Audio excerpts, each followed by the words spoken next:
Hello everyone, and welcome to our channel. We are delighted that you have joined us today. We are launching a brand new series that will help you master English grammar in a fresh and practical way. That's right. Throughout this series, Adam and I will explore every English tense through natural conversations rather than traditional grammar lessons. Our aim is to help you think, listen, and discover the grammar for yourself. So, stay focused, listen carefully, and take part in every discussion. Don't forget to subscribe, turn on notifications, and join us on this exciting learning journey. Let's begin with the present simple tense. Adam, I'm really looking forward to today's lesson because I know the present simple is one of the most important tenses in English. Could you explain it to me from the beginning? Of course, Sarah. The present simple is one of the first tenses that English learners study because we use it every day. It helps us describe routines, habits, facts, general truths, permanent situations, and even timetables or schedules. That sounds useful. So, let's begin with the structure. Excellent idea. Let's start with affirmative sentences. For most subjects, the structure is subject plus base verb plus object. For example, I study English every day. This is present simple because every day shows a regular routine. Another example is they play football every Saturday. Again, this is present simple because it describes a habit that happens regularly. However, when the subject is he, she, or it, we usually add s or es to the verb. For example, she works in a hospital. This is present simple because it describes her permanent job. He watches television every evening. This is present simple because it describes a regular habit. So I only add s or es with he, she, or it? Exactly. That's one of the most important rules. Now let's look at negative sentences. The structure is subject plus do not or don't plus base verb. For he, she, and it, we use subject plus does not or doesn't plus base verb. Notice that after doesn't, the verb returns to its base form. For example, I don't drink coffee.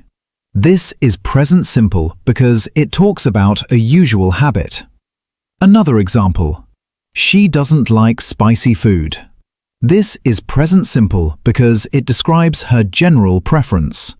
Notice that we say doesn't like, not doesn't likes. I think many learners make that mistake. They certainly do. Remember, after do or does, always use the base form of the verb. Now let's move on to questions. The structure is do plus subject plus base verb or does plus subject plus base verb. For example, do you work here? We use do because the subject is you. Another example, does your brother live in London? We use does because the subject is your brother, which is treated as he. So do is used with I, you, we, and they, while does is used with he, she, and it. Exactly right. Let's practice. Do you speak English every day? Yes, I do. Excellent. That answer is also in the present simple because it describes your regular habit. Now another question. Does your mother cook every evening? Yes, she does. Perfect. Now let's discuss when we use the present simple. The first and most common use is for habits and routines. For example, I wake up at 6 o'clock every morning. This is present simple because waking up at 6 is a daily routine. Another example, my father reads the newspaper after breakfast. This is present simple because he does it regularly. So whenever something happens repeatedly, we often use the present simple. Precisely. The second use is for facts. For example, The Earth goes around the Sun. This is present simple because it is a scientific fact. Another example. Water boils at 100 degrees Celsius. Again, this is present simple because it is always true. So facts never change? Exactly. Now let's look at general truths. For example, people need water to survive. This is present simple because it is generally true. Another example, birds build nests.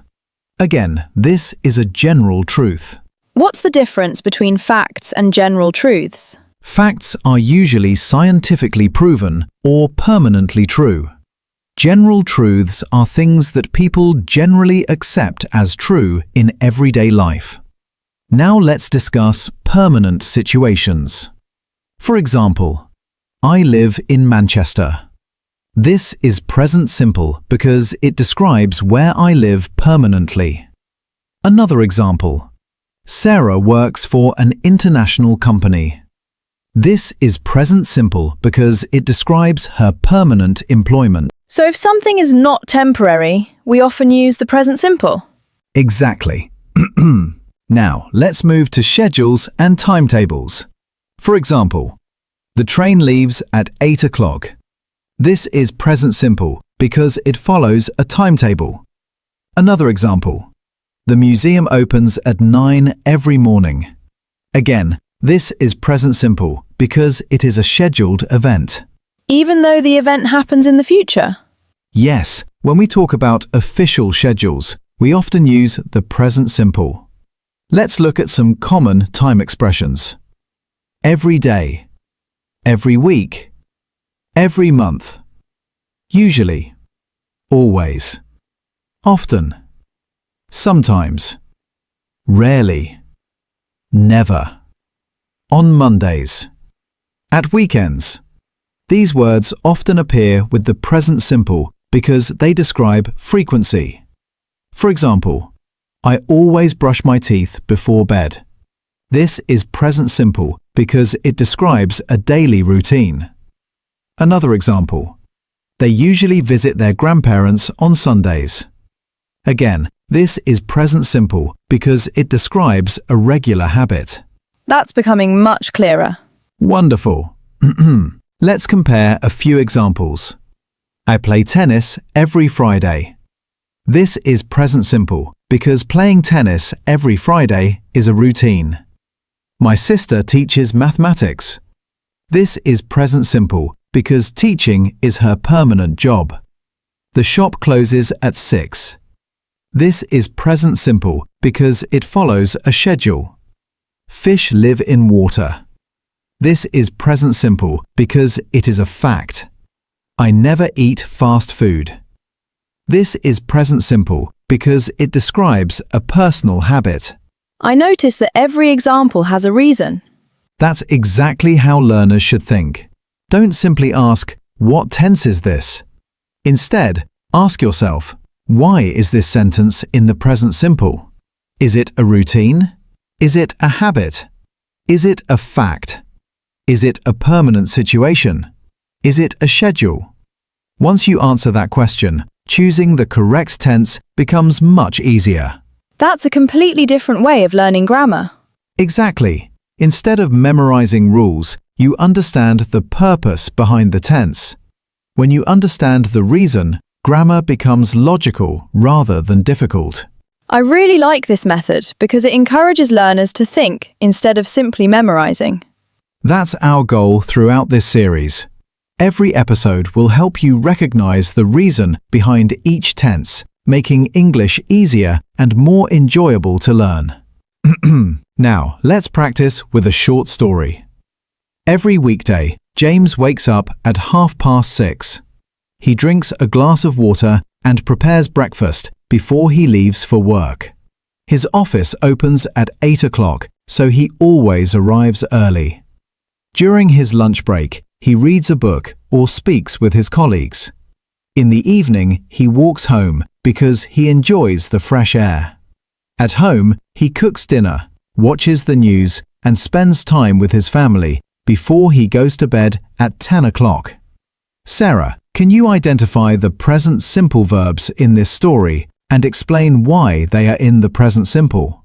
Yes, the verbs include wakes up, drinks, prepares, leaves, opens, arrives, reads, speaks, walks, enjoys, cooks, watches, spends, and goes.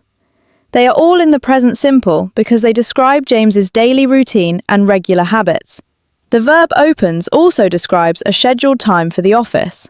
Excellent. That's exactly right. Rather than simply identifying the tense, you've explained why it is used. Understanding the reason is the key to mastering English grammar. Well done for completing today's lesson. We hope you've discovered that grammar becomes much easier when you understand why a tense is used, rather than simply memorizing rules. We'd love to hear from you. Please write 10 present simple sentences of your own in the comments below, or share 10 sentences that you learned during today's lesson. We'll be delighted to read your answers. If you found this lesson helpful, don't forget to subscribe to our channel, like this video, and share it with anyone who wants to improve their English. Thank you very much for learning with us today.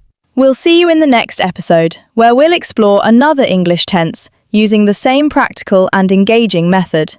Until then, keep practicing, keep listening, and keep speaking English.